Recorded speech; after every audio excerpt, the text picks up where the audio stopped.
Greetings, film fanatics. Filmholmes here, and welcome to another rendition of Too Many Movies.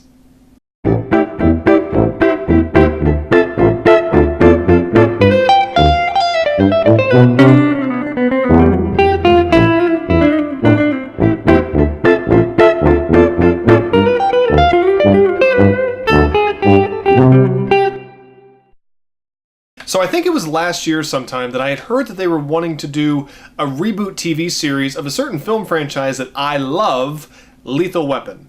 And I figured, like, well, can't we just leave it alone? I mean, it's good for what it is. It's good the way it is. Just leave it alone. But I thought, okay, at least they're doing a TV series. They're not trying to do a Lethal Weapon 5. They're not trying to do a remake of the first Lethal Weapon, which I'm sure they will eventually, because they remake fucking everything in Hollywood nowadays, even though it always sucks, for the most part. But the new TV series came out. It's starring Damon Wayans and some white guy, no idea. And the reviews have been mixed. Personally, I don't like it. It doesn't match up with what Lethal Weapon was, and still is. I think it's a piece of crap TV series. Or not exactly a piece of crap. It's just mundane. It's just like the rest. It doesn't stand out at all. It's kind of like trying to be Brooklyn Nine-Nine, except it's not funny. It's not good. I mean, go watch the trailer for the TV series. That'll turn you off right away. So, not a fan. But it got me thinking, like, you know, I love the Lethal Weapon movies. You know, I didn't necessarily... I mean, I grew up with them. I wasn't really old enough when they came out to watch them. But as I got older, I watched them. And they were always on HBO. Saw Lethal Weapon 2, 3, and then 4. And I thought, man, I've seen probably 1 through 4, 6, 7 times each. I have this show, so fuck it. Let's talk about when Lethal Weapon was good. And I'm going to talk about all 4 Lethal Weapon movies. So, let's get started and talk about the movie that started it all, Lethal Weapon. So the first Lethal Weapon was written by Shane Black, who also did Iron Man 3 a few years ago, and you always know it's a Shane Black movie because it's gotta be goddamn Christmas. Don't know why, but it does. But and it kind of started with the first Lethal Weapon movie. He wrote it. It was directed by Richard Donner. And what can I say about Lethal Weapon? It's one of the greatest 80 movies ever made, and probably one of the best action movies ever made. It was kind of different for the time, you know, like an older black cop, you know, getting a young white renegade cop, played by Mel Gibson, of course, the young white cop, Martin Riggs, played by Mel Gibson, famously now. Before he, you know, really hated Jews, or at least before he was really vocal about it. And Sergeant Murtaugh, played by Danny Glover, one of my favorite actors. And they just have this chemistry, and it was just something really different. It felt different. Even for the 80s, there were so many great cop movies from the 80s. And Lethal Weapon is the top of the list, like top 3. It felt different. It had cursing, and it had violence, and had a little bit of sex, and, you know, just...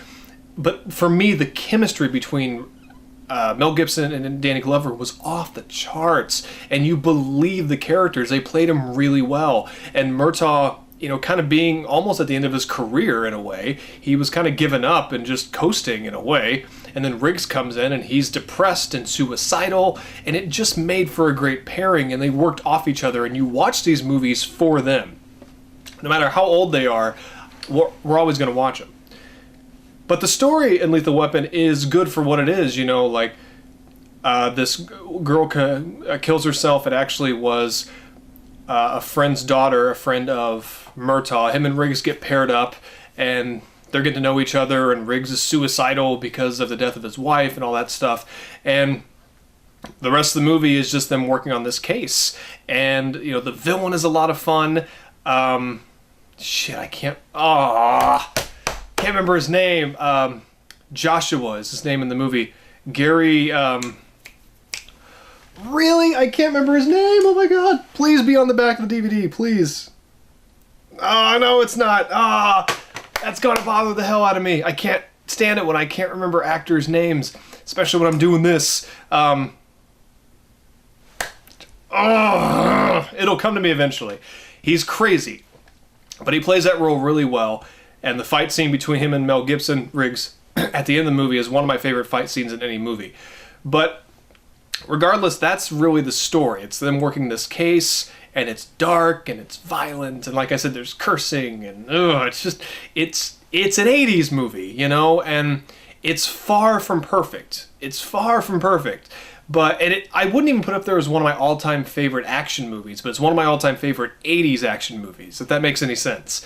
I have a lot of lists. As you can see, I got a lot of movies.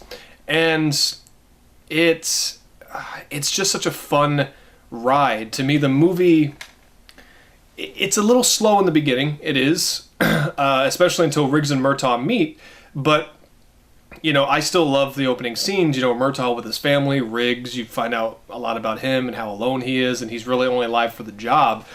But everything about it is just top-notch. It's a great 80s classic. The direction is good, the script's good, it's funny when it needs to be funny, it's dark and dramatic when it needs to be, and it's a movie that I could watch any day of the week and really be happy, you know.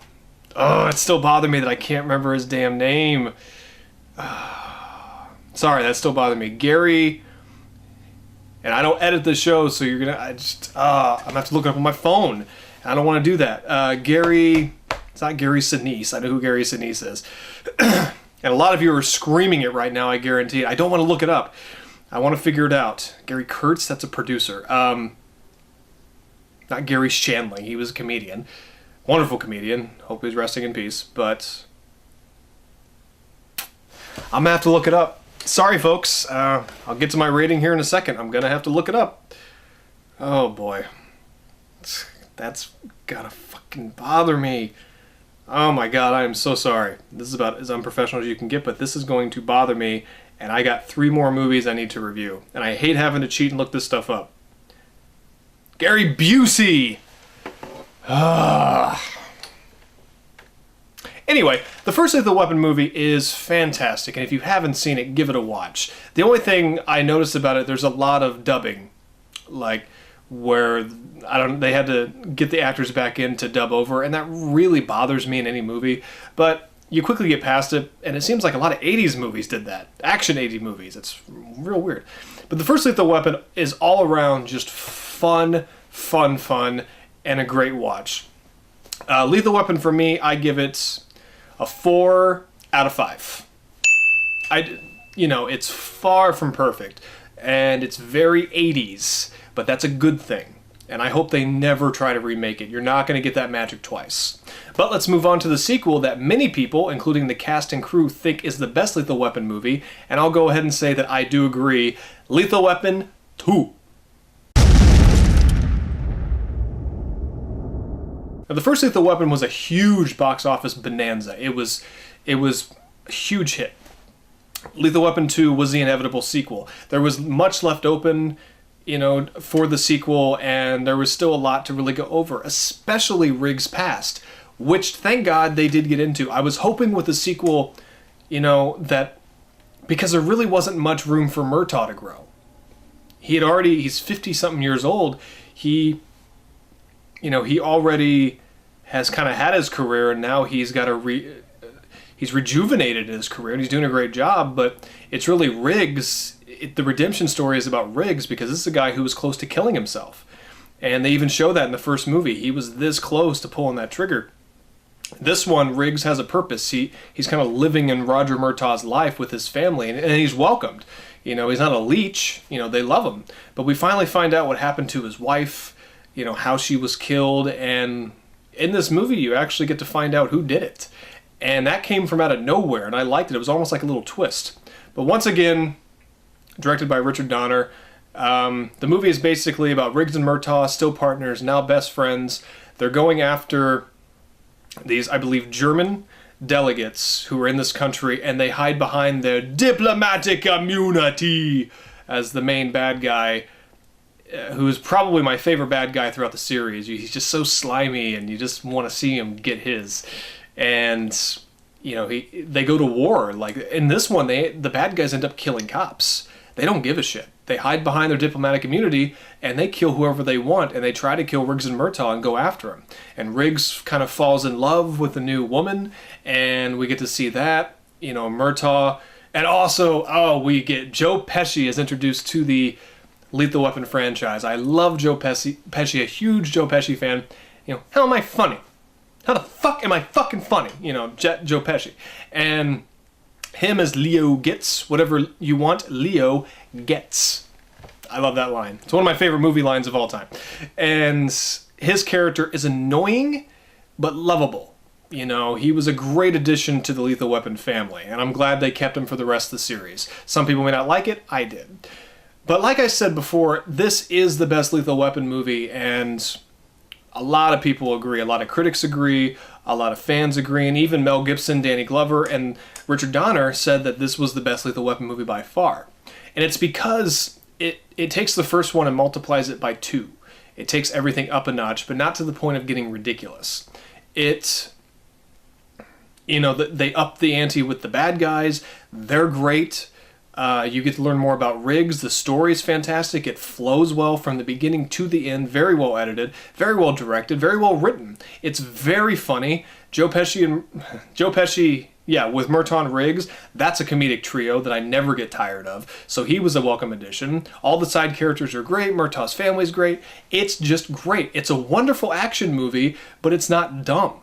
You know, it has all the action and the cursing and the sex and all that stuff. And it leads up to a very satisfying ending. And I have no complaints about Lethal Weapon 2. It is the best Lethal Weapon movie by far.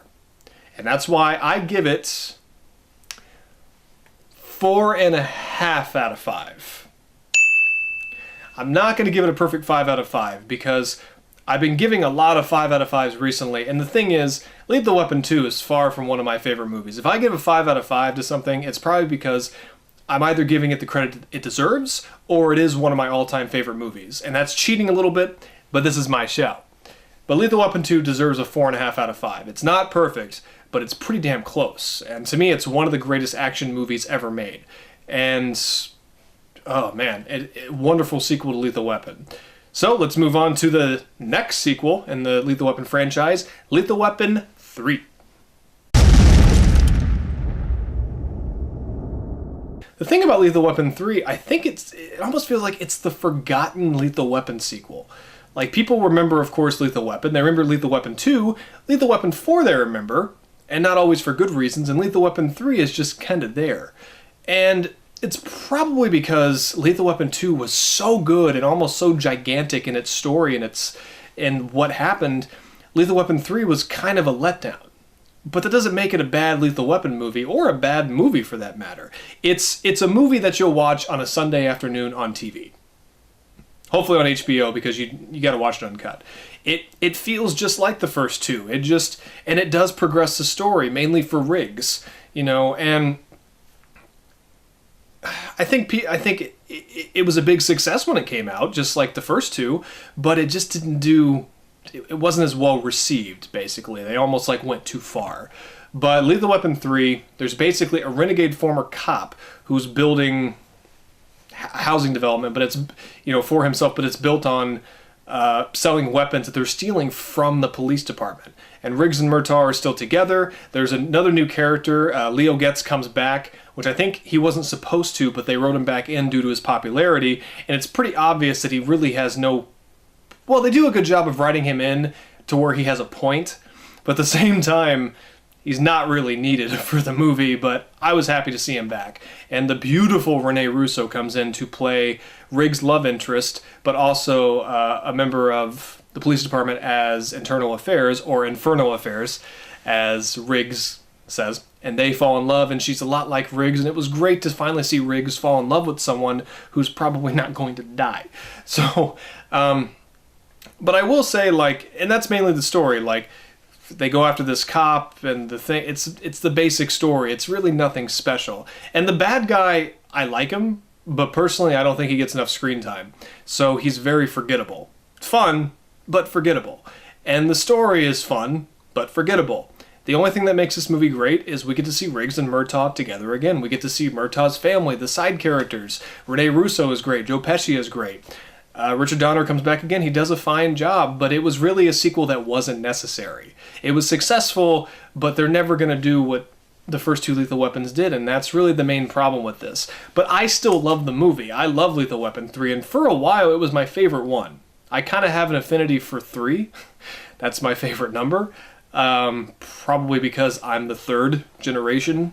You know, my father was junior, and then my grandfather was the first. So 3 has always been a lucky number for me. But 2 is without a doubt the best one in the series. And at the same time, you can't beat the first Lethal Weapon, because that's classic too. So the third one is just kind of there. But I still love it. So personally, I think it gets more shit than it should. It's better than people give it credit for. It's still a lot of fun. It's the cliches in it are starting to kind of come through a little harder than they did on 1 and 2. It's not as cleverly written, but it's very 90s, you know, and I kind of like that too. But Lethal Weapon 3, you know, thinking about it, I wanted to give it a 3.5, but honestly thinking about it, Lethal Weapon 3, ironically, is a 3 out of 5. It's just a basic good, not great movie. It's subpar compared to the first two, but at the same time, it doesn't mean you're not going to enjoy it, because you want to watch it for Riggs and Murtaugh. So watch it for Riggs and Murtaugh, and the side characters are great too. It's just the plot's not going to blow you away at all, and the villain's not going to either. But let's move on to the final film in the Lethal Weapon franchise. I'm pretty sure it's always going to be the final film. Too late to make a fifth one now. But Lethal Weapon 4.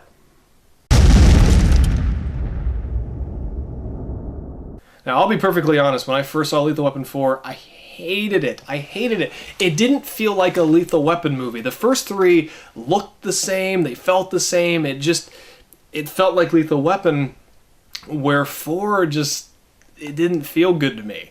And, you know, Danny Glover actually looked really good in the movie, but, you know, Mel Gibson had cut his hair. It was real short. I'm like, that's not Riggs. He's got to have the long hair. It's awesome, you know. The women love him for it, and the men like it too, because it's Riggs. He's a man. And I didn't like it, but it's fine. Like, it made sense. He can't keep that hairstyle forever. You know, but, and all the, you know, Murtaugh's family's back, the captain's back. I can't remember if the psychiatrist from the first 3 movies is in the 4th one. I don't think she is. And if she isn't, I wish she was, because I always liked her. She was funny. Some of the funniest bits in the first 3 movies. But we see it again for Riggs and Murtaugh, and they're older now, and Riggs is finally starting to feel his old age. And Rene Russo and him are together and in love and pregnant, and then Murtaugh's also going to be a grandfather. His daughter is pregnant. Chris Rock joins the cast, and for the longest time, I hated him in this movie as Butters, a detective or a cop that comes in who's a little bit more involved in the plot than you probably want him to be. But it's the more I watched it, I was like, it's fine. It really is just Chris Rock playing Chris Rock. And I love Chris Rock, not really as an actor. I love him as a comedian, but he's fine in the movie. He's annoying, but he's not in it that much. I just thought it kind of showed its age. It showed how 90s Lethal Weapon 4 is, because they could have gotten a lot of other people to play that part, but they got Chris Rock because he was becoming kind of a movie star at the time. But the plot is basically, you know, the bad guys are kind of cool in this. I think they're a lot more memorable, kinda, than 3. Jet Li is in this. I don't know if this was his first American film. Might have been. He's awesome in it. He plays one of the best bad guys in all the Lethal Weapon movies, but he's a part of this Chinese gang organization that come to America. They're bringing over Chinese immigrants to work. Riggs and Murtaugh uncover it. That's basically the plot. And, you know, they got to fight the bad guys and all out mayhem and war and blah. And I really like the end fight scene where Riggs and Murtaugh take on Jet Li's character. That was awesome, because Jet Li's character is a badass, like he is in every freaking movie, or most of them. But it's, as I got older and I watched this over the years, I think it's actually a very good and fitting ending to the Lethal Weapon franchise. Like, 3, it wouldn't have been a satisfying ending, and frankly to me, 4 is a satisfying ending. The ending is cheesy, but in a good way. You know, like, Riggs kind of feels older, but he's gonna have a wife. He's gonna have a baby. He finally got everything he ever wanted. You know, Murtaugh has everything he ever wanted. Joe Pesci has one of the best scenes in the movie. And it's weird where, like, he's treated like shit by Riggs and Murtaugh from 2, 3, and 4 as well, especially 4, or hell, especially all of them. And he's got this emotional scene with Riggs in a cemetery where he talks about his pet frog as a kid. And it was great writing, and mainly the delivery of Joe Pesci. It's my favorite scene in the movie, non-action-wise. Like, who else could have made that work but Joe Pesci? And where, like, Riggs finally has the understanding of Joe Pesci's character, Leo. And it's just like all these characters come together, and even Chris Rock is kind of a part of the family now, and they're one big, happy Lethal Weapon family, you know? And, you know, Richard Donner directed it again and did a fine job, and as I got older, I liked it more and more. The action's good. The chemistry between Riggs and Murtaugh is still awesome. The chemistry between the entire cast is still really good. The bad guys are good. And personally, I think it's even better than 3. It's more memorable. It's less regarded. You know, it's probably the least liked throughout the series by most fans. But for me, I think I put it above 3. So, Lethal Weapon 4, and again, I think it's a good end of the series. I really do. I think it's a very good end of the series. I don't think it was meant to be an ending, but if that's the ending we get, I think it's very appropriate. So I give Lethal Weapon 4 3.5 out of 5. It's a little bit above average for me. After rewatching it again, I liked it a lot. You know, it's not the first 2 Lethal Weapons, but you can't keep remaking that magic over and over. It doesn't work. You're lucky if you get 2 movies that are that magical, let alone 3 or 4. But I think it's a lot better than people give it credit for. So there you go. Those are my reviews, my thoughts, whatever, of all 4 Lethal Weapon movies. I love the Lethal Weapon franchise. I love cop movies, and I love Lethal Weapon. The TV show, not a fan. And I guarantee it won't even last 1 season. That's a Filmholmes promise. I guarantee it. But we'll see. Crazier shit happens on television than it does in movies.